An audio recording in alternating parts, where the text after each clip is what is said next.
अब काम करने हम जा रहे हैं, अब उनको मालूम पड़ चुका है कि हम उनका दौरा यहाँ करवाने वाले हैं, बहुत जल्द वो आने वाले और आईजीएम का कोई ना कोई मामला इंशाल्लाह हल होएगा। तो खाली क्रेडिट लेने के लिए वो हर जगह पहुँच जाते हैं और ये उनको अपनी स्टाइल चेंज करना पड़ेगा, नहीं तो इनको आने वाले वक्त में बहुत तकलीफ उठाना पड़ेगा और जनता इनको छोड़ेगी नहीं।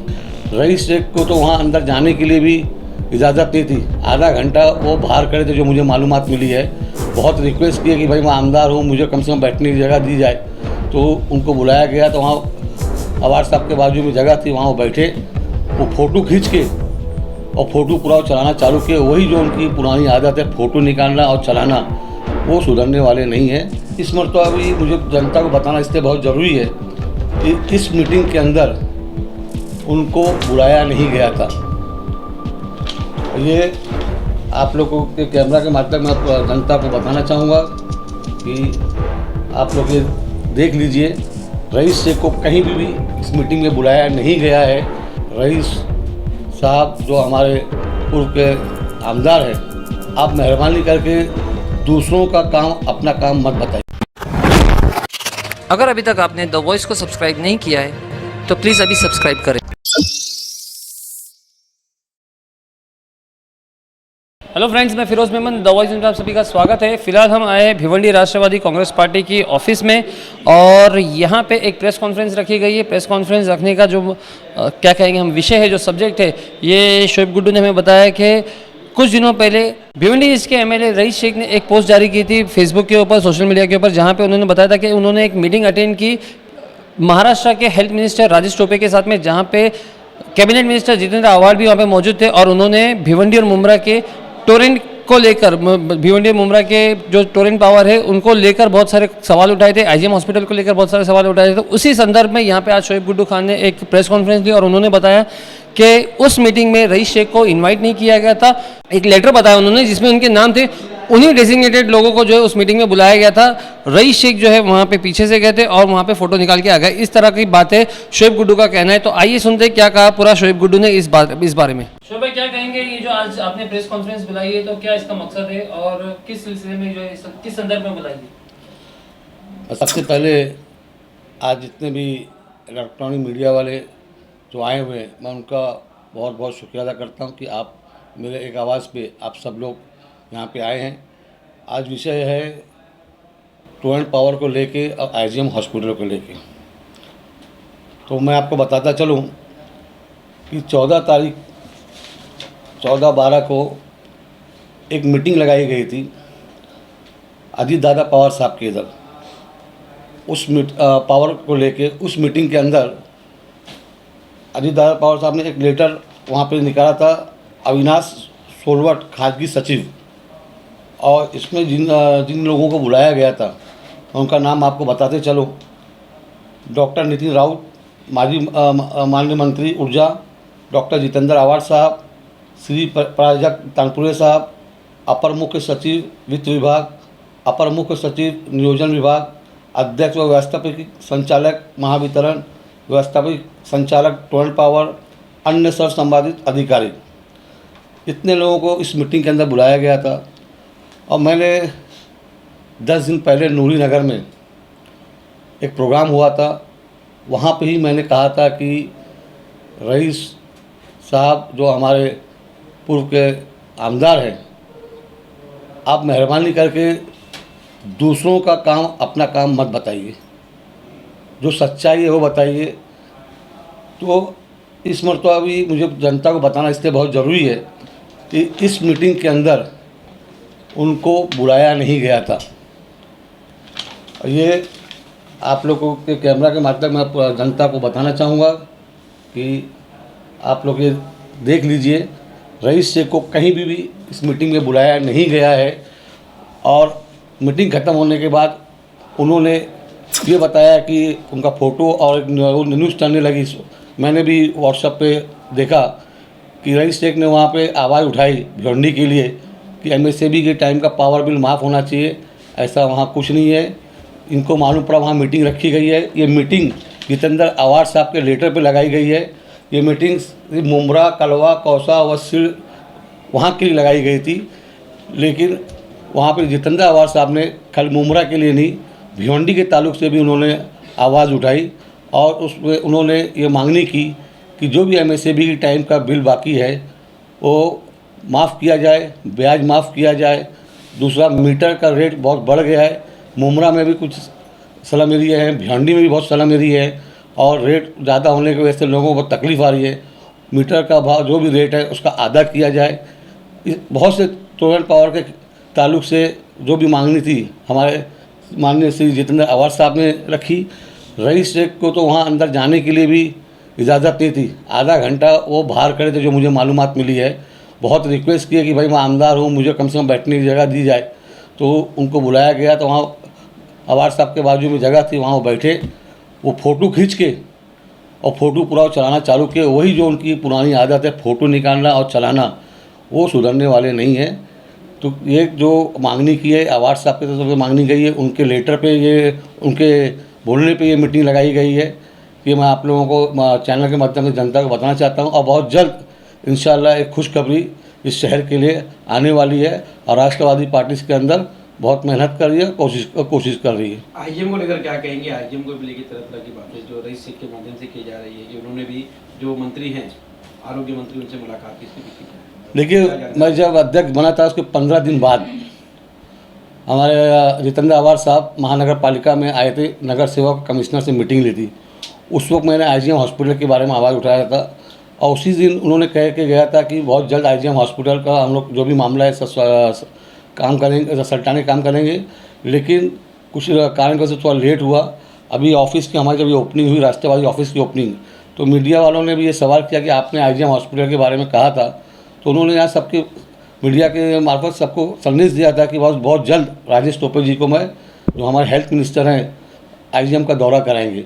तो आपको बताता चलो, एक हफ्ता पहले जितेंद्र अवार साहब के साथ हमारी मीटिंग हुई, तो उन्होंने मुझे कुछ साथ में लेकर राजेश टोपे जी की तरफ गए और उन्होंने कहा कि भाई मैं 2-3 दौरा किया हूँ। भिवंडी के अंदर सबसे बड़ा मसला IGM हॉस्पिटल को लेकर स्लम एरिया, मजदूरों का एरिया है, वहाँ हर चीज़ की समस्या है। वहाँ आप ध्यान नहीं दे रहे हैं, बहुत ज़्यादा वहाँ लोगों को नाराज़गी है।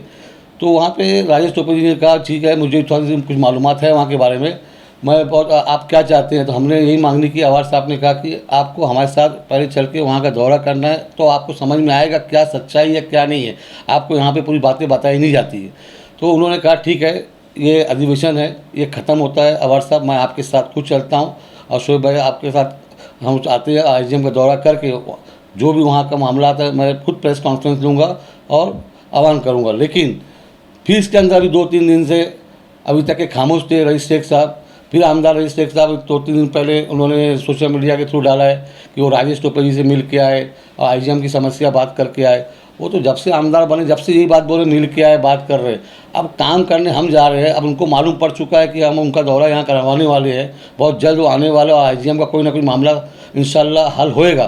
तो खाली क्रेडिट लेने के लिए वो हर जगह पहुँच जाते हैं और ये उनको अपनी स्टाइल चेंज करना पड़ेगा, नहीं तो इनको आने वाले वक्त में बहुत तकलीफ उठाना पड़ेगा और जनता इनको छोड़ेगी नहीं। पश्चिम के विधायक को लेकर क्या कहना चाहेंगे? क्या पश्चिम के विधायक, जिस तरह से पूर्व भिवंडी शहर में 2 विधायक हैं, विधायक देखा जाए तो एक दूसरे टर्म के, एक पहले टर्म के, काम के बारे में क्या कहना चाहेंगे? क्या वाकई काम हो रहा है भिवंडी शहर में विधायकों के माध्यम से? क्योंकि पश्चिम में भी एक विधायक है, क्या उनका भी काम नहीं है? वो भी क्या? देखिए, मेरे तक कुछ बातें आई, मुझे किसी ने कहा कि शोएब भाई खाली रईस शेख के बारे में बोला जा रहा है, पश्चिम के विधायक के बारे में बोला क्यों नहीं जाता? तो मैंने एक चीज़ ये कहा कि हमारा पश्चिम का जो MLA है बेचारा भोला है, रईस शेख जैसा चैप्टर नहीं है। वो दूसरे के बेटे को अपना बेटा नहीं बोलता है और इनकी आदत हो गई है दूसरे के बेटे को अपना बेटा बोलने की। तो ये जो रईस शेख फेंकते हैं, इतना फेंकाड़ू है, तो उनके बारे में हमको बताना पड़ा कि भाई अगर इतना फेंके होते और काम हुआ होता तो हम रईस शेख के बारे में भी नहीं बोलते।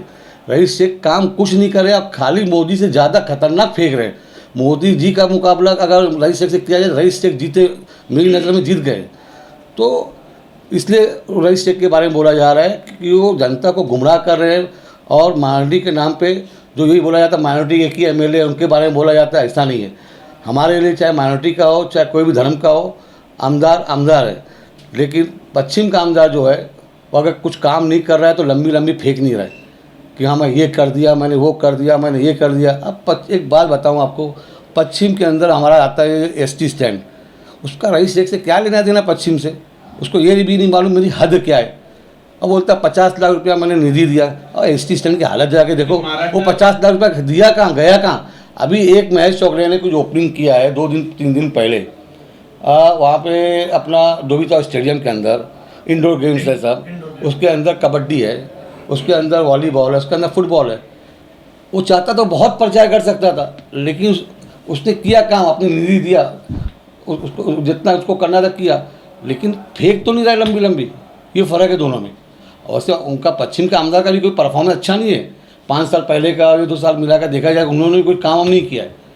लेकिन अगर जिस दिन वो भी लंबी लंबी देंगे तो उनको भी हम लंबी लंबी हम भी बताएंगे क्या देने का। फिर श्योर भाई, जिस तरह से आपने मीटिंग में बताया कि मीटिंग में उनको बुलाया नहीं गया था, तो वो हो सकता है कि कोई और मीटिंग में गए होंगे रईस शेख और ये मीटिंग नहीं होगी। ये भी तो हो सकता है ना कि उनकी कोई और मीटिंग होगी जिनके बारे में बात कर रहे हैं। देखिए, ये जो मीटिंग है ये ऑफिशियल मीटिंग बुलाई गई है, और जिनका नाम लिखा रहता सिर्फ उनको ही अंदर गिनती होती है। मैं भी इतने सारे सियासत में हूँ, मुझे मालूम है। ये अब कहाँ गए थे क्या नहीं गए, इनको कहीं से मालूम पड़ा कि वहाँ मीटिंग लगाई गई है, तो ये पहुँच गया कि क्रेडिट खाई गीतेंद्र अवार्ड ना ले जाए। ये अपना चुपचाप वहाँ गए थे मीटिंग में, क्योंकि वहाँ अवार्ड साहब के पी इनसे हम लोग मालूमात लिए, वहाँ थे। फ़ोटो जो है वो निकाला उन्होंने बराबर। तो फ़ोटो अगर जब उतना निकाल सकते हैं तो बोलते खड़े वक्त या बोलते वक्त वो भी सब फ़ोटो निकाल सकते थे ना। ये क्यों बोला मैंने मांगनी किया, तुम ये बोला हाँ मैं वहाँ पे मौजूद था जब ये मांगनी हुई। फ़र्क है दोनों चीज़ें बोलने में। जिस तरह से आपने कहा कि जितेंद्र अवार्ड साहब के माध्यम से वो मीटिंग लगाई गई थी, तो क्या भिवंडी शहर में अवार्ड साहब का, यानी हम कह सकते हैं एक मंत्री का फोकस है, तो क्या शहर में बदलाव वाकई होने वाला है कि ये राजनीतिक स्टैंड है? क्योंकि आगे देखा जाएगा अभी चुनाव भी नजदीक है। अच्छा एक बात बताइए, अभी हम लोग कुछ करते हैं तो आप लोग काम करने को बोलते हो राजनीतिक स्टैंड है। मोदी जी कितना काम किए, कुछ काम करते हैं क्या वो? राजनीतिक स्टैंड वो बीजेपी करती है, राष्ट्रवादी नहीं करती है। यहाँ पे अवार्ड साहब को इंटरेस्ट है, उनको यहाँ के इनका का दर्द समझ में आया हुआ है। माइनॉरिटी का शहर है, उनके बाजू में ही है, मुमरा के बाजू में। और उनको इसलिए जो हमदर्दी है कि मुमरा और भिवंडी जुड़ा हुआ है और एक दूसरे की रिश्तेदारी बहुत है, तो वहाँ पे भी उनके रिश्तेदार लोग उनके बोलते हैं भिवंडी पे भी ध्यान दो। तो भिवंडी में वो इंटरेस्ट लिए, और ये कोई राजनीतिक स्टैंड इंशाल्लाह कुछ ना कुछ रिजल्ट आपको मिलेगा, ये मैं आपको विश्वास दिलाता हूँ। टोरेंट की ज्यादती और आईजीएम का भ्रष्टाचार कब खत्म होगा भिवंडी के अंदर? देखो, टोरेंट की ज्यादती तो बहुत, उसके लिए भी हम लोग एक एक स्टेप उठा रहे हैं। अभी आईजीएम का मामला हो जाता है तो एक राशन डिपार्टमेंट में बहुत बड़ा भ्रष्टाचार चल रहा है, एक उसको उठाना है हमको, उसमें हमारे मंत्री छगन भुजबल साहब हैं। अब टोरेंट का जो है उनके मंत्री कांग्रेस के, वहाँ तो हम एक अवार्ड साहब को लेकर जाकर इंशाल्लाह बात करेंगे। जो उनकी मनमानी दादागिरी है वो कहीं ना कहीं कम होना चाहिए, क्योंकि अभी जो विजिलेंस जिसको जो समझ में आ जा रहा है 5 लाख मार दे रहा है, 3 लाख मार दे रहा है, झोपड़पट्टी को 2-2 लाख 1-1 लाख रुपया मार दिया जा रहा है, तो वो गलत तरीके से मारा जा रहा है। तो कुछ ना कुछ उसका बहुत जल्द उसका भी इंशाल्लाह रिजल्ट मिलेगा आपको। और आईजीएम को मैंने आपसे कहा, अधिवेशन के बाद मंत्री जी खुद आ रहे हैं, तो आप लोग सब वहाँ पे रहेंगे ही, आप उनसे सवाल करिए भाई पब्लिक ये इलेक्शन स्टैंड है कि खाली क्या है, उसमें आप लोग पूछ लीजिए। जिस तरह से देखा जाए भिवंडी शहर में टोरेंट पावर कंपनी को लेकर सभी पार्टी के नेता थे, लेकिन कहीं ना कहीं आज पिछले 1 महीने से देखा जा रहा है कि टोरेंट पावर को लेकर एक मंत्री काफी इंटरेस्ट ले रहे हैं।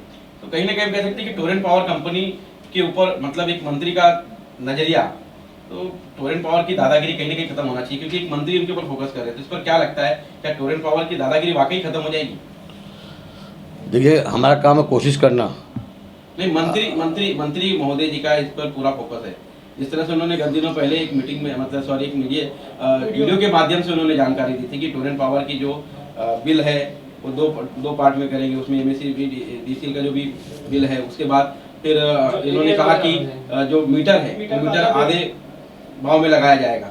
तो कहीं ना कहीं जो ये तो हो गई। मैंने आपसे क्या कहा, पहले स्टार्टिंग में कह दिया है कि मीटर का आधा रेट करने की मांगनी की गई है, और अभी हुआ नहीं। अभी मांगनी की गई है अधिवेशन के अंदर।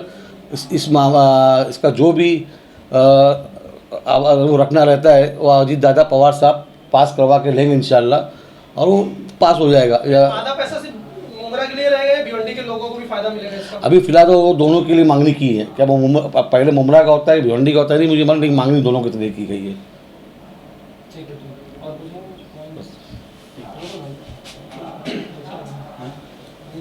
बस अभी तो बाकी तो मना कर दिया ना। वैसे कांग्रेस का देखा जाए तो चलो ठीक है, हो गया। कांग्रेस का नहीं वो तो कल है ना।